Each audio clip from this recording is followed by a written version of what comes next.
Good morning. All right, guys. I'm excited. This is the last day of week 27,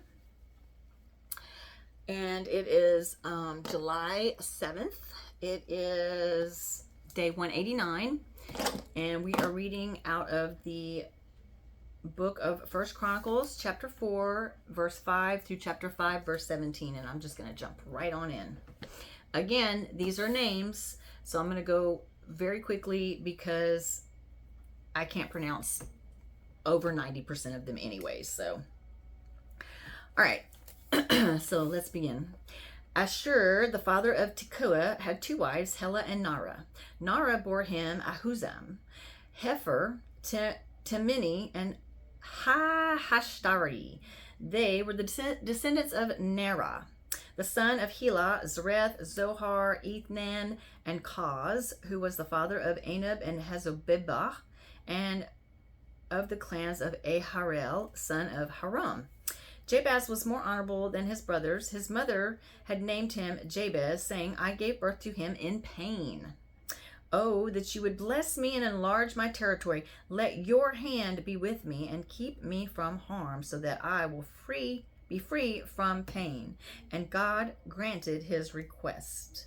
Caleb, Shehua's brother, was the father of Mehir, who was the father of Eshton. Eshton was the father of Beth Rapha, Paseah, and Teheniah, the father of Ir Nahash. These were the men of Rekah. The sons of Kenaz, Othniel, and Sariah. The sons of Othniel, Hathath, and Mehonathai. Mehonathai was the father of Ophrah. Sariah was the father of Joab, the father of Gehasharim. It was called this because its people were craftsmen. The sons of Caleb, son of Jephunneh, Iru, Elah, and Nam. The sons of Elah, Kenaz. The sons of Jahaleel, Ziphah, Tiriah, and Azrael. The son of Ezra, Jether, Mered, Ephah, and Jalon. One of Mered's wives gave birth to Miriam, Shemaiah, and Ishbah, the father of Ishtumoah. His Judean wife gave birth to Jared, the father of Gedor, Heber, the father of Soko, and Jekuthiel, the father of Zanoah. These were the children of Pharaoh's daughter Mithia, whom Mered had married. The sons of Hadiah's wife, the sister of Naham, the father of Keilah, the Garmite, and Eshtomoah, the Maacathite. The sons of Shimon, Amnon, Rina, Ben-Hanan, and Telon. The descendants of Ishi, Zoheth, and Ben-Zoheth. The sons of Shelah, son of Judah, the father of Leka, Ladah, the father of Mareshah, and the clans of the linen workers at Beth Ashbea. Joachim, the men of Kozeba, and Joash, and Seraph, who ruled in Moab, and Jehusheba Lihim. These records are from ancient times. They were the potters who lived at Netaim and Gedera. They stayed there and worked for the king. The descendants of Simeon, Nemuel, Jamin, Jerib, Zerah, and Shaul. Shalom and Shaul's son, Mibam, his son, and Mishma, his son. The descendants of Mishma, Hamuel, his son, Zakor, his son, and Shemaiah, his son. Shemaiah had 16 sons and 6 daughters, but his brothers did not have many children, so their entire clan did not become as numerous as the people of Judah. They lived in Beersheba, Moldah, Hazor, Shuel, Bilhah, Ezim, Tolad, Bethuel, Hormah, Ziklag, Beth Mekorb, Hazar, Susim, Beth Biri, and Sharim. These were the towns until the reign of David. Their surrounding villages were Etam, Ain, Rimmon, Token, and Ashan, 5 towns, and all the villages around these towns as far as Baalath. These were their settlements, and they kept a genealogical record. Mishobab, Jamlech, Joshash, son of Amaziah, Joel, Jehuah, son of Joshebah, and son of Zariah, the son of Asiel, and Eloniah, Jacobah, Jeshoiah, Asahiah, Adiel, Jimishel, Benaiah, and Ziza, son of Shiphi. the son of Alon, the son of Jediah, the son of Shimri, the son of Shemaiah. The men listed above by name were leaders of their clans. Their families increased greatly, and they went to the outskirts of Gedor, to the east of the valley, in search of pasture and their flocks. They found rich, good pasture. The land was spacious and peaceful and quiet. Some Hamites have lived there formerly. The men whose names were listed came in the days of Hezekiah, king of Judah. They attacked the Hamites in their dwellings, and also the Meunites, who were there, and completely destroyed them, as is evident to this day. Then they settled their place because there was pasture for their flocks. And 500 of these Simeonites, led by Pelatiah, Neriah, Rephaiah, and Uzziel, the son of Ishi, invaded the hill country of Zeir. They killed the remaining Amalekites who had escaped, and they have lived there to this day. The sons of Reuben, the firstborn of Israel, he was the firstborn, but when he defiled his father's marriage bed, his rights as firstborn were given to the sons of Joseph, son of Israel. So he could not be listed in the genealogical record in accordance with his birthright. And though Judah was the strongest of his brothers and a ruler came from him, the rights of the firstborn belonged to Joseph, the son of Reuben, and the firstborn of Israel. Hanok, Palu, Hezron, and Carmi, the descendants of Joel, Shemaiah his son, Gog his son, Shemaiah his son, Micah his son, Reha his son, Baal his son, and Berah his son, whom Tiglath-Pileser, king of Assyria, took into exile. Berah was a leader of the Reubenites. Their relatives by clans listed according to their genealogical records: Jeiel, the chief, Zechariah, and Bela, son of Azaz, the son of Shema, the son of Joel. They settled in the area from Araror to Nebo and Baal to Meon. To the east, they occupied the land up to the edge of the desert that extends to the Euphrates River, because their livestock had increased in Gilead. During Saul's reign, they waged war against the Hagrites, who were defeated at their hands. They occupied the dwellings of the Hagrites throughout the entire region east of Gilead.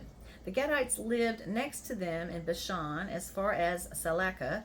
Joel was the chief, Shepham the second, then Janai and Shaphat in Bashan.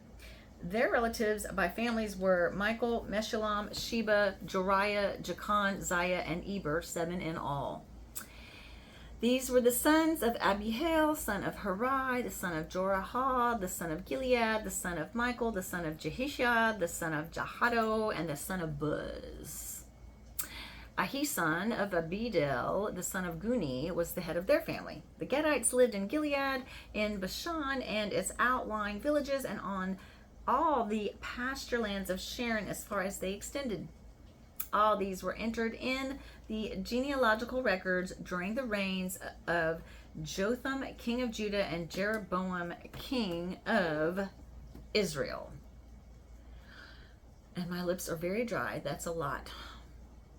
Okay. Now we're moving on to New Testament. And we're reading out of the book of Acts still, chapter 25, verses 1 through 27. 3 days after arriving in the province, Festus went up from Caesarea to Jerusalem, where the chief priests and Jewish leaders appeared before him and presented the charges against Paul. They urgently requested Festus, as a favor to them, to have Paul transferred to Jerusalem, for they were preparing an ambush to kill him along the way. Festus answered, "Paul is being held at Caesarea, and I myself am going there soon. Let some of your leaders come with me and press charges against the man there if he has done anything wrong." After spending 8 or 10 days with them, he went down to Caesarea, and the next day he convened the court and ordered that Paul be brought before him.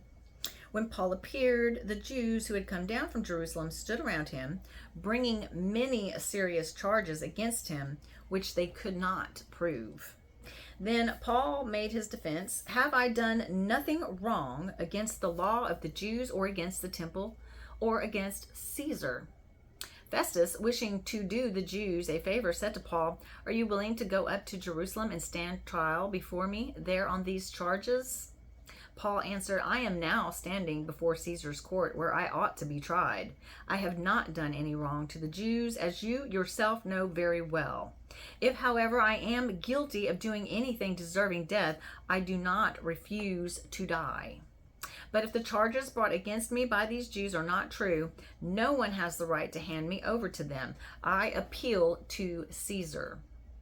After Festus had conferred with his council, he declared, "You have appealed to Caesar. To Caesar you will go." A few days later, King Agrippa and Bernice arrived at Caesarea to pay their respects to Festus. Since they were spending many days there, Festus discussed Paul's case with the king.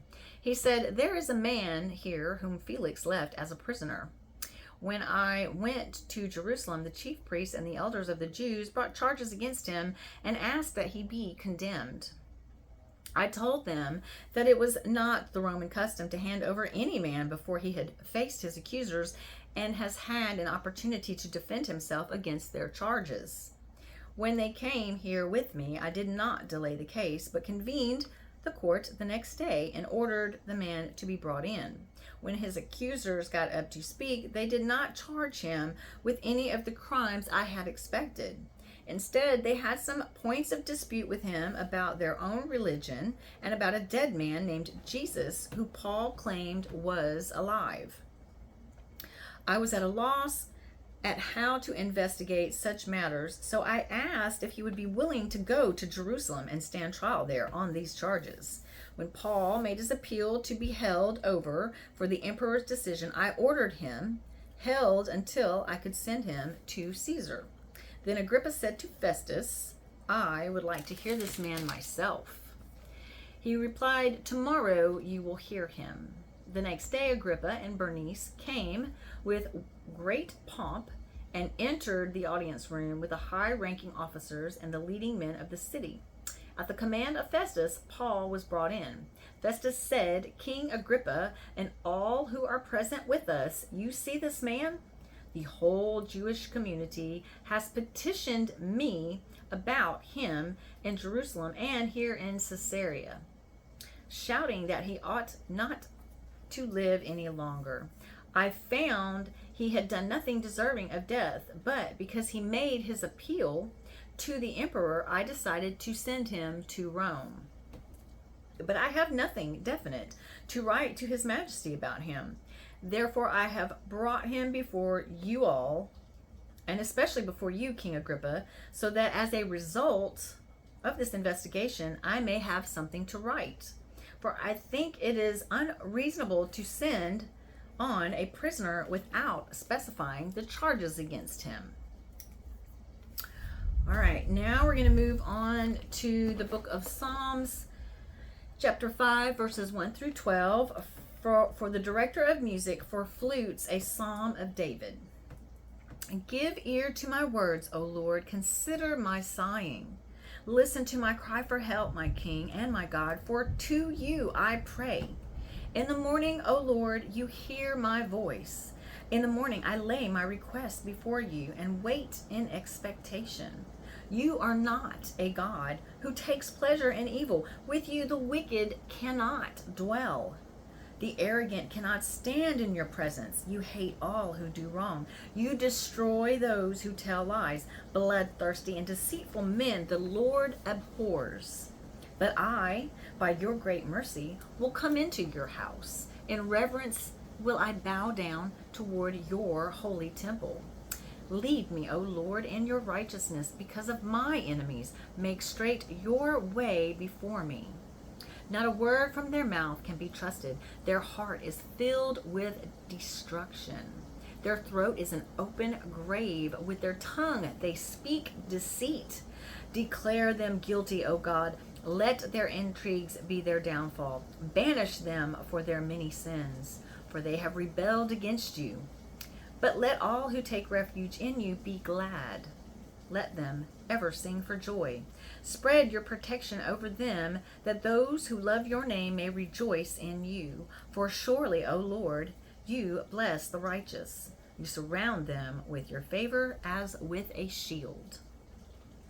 And last but not least, the book of Proverbs, chapter 18, verse 19. An offended brother is more unyielding than a fortified city, and disputes are like the barred gates of a citadel. Okay, guys. That was a very long week, I think mainly because there were so many names. And I just did an educated guess. I know I probably mispronounced 99.999% of them. But anyways, thank you again for joining me. I hope you are back again with me tomorrow to start week 28, which will be July 8th. And thank you so much. Have a great day. Bye.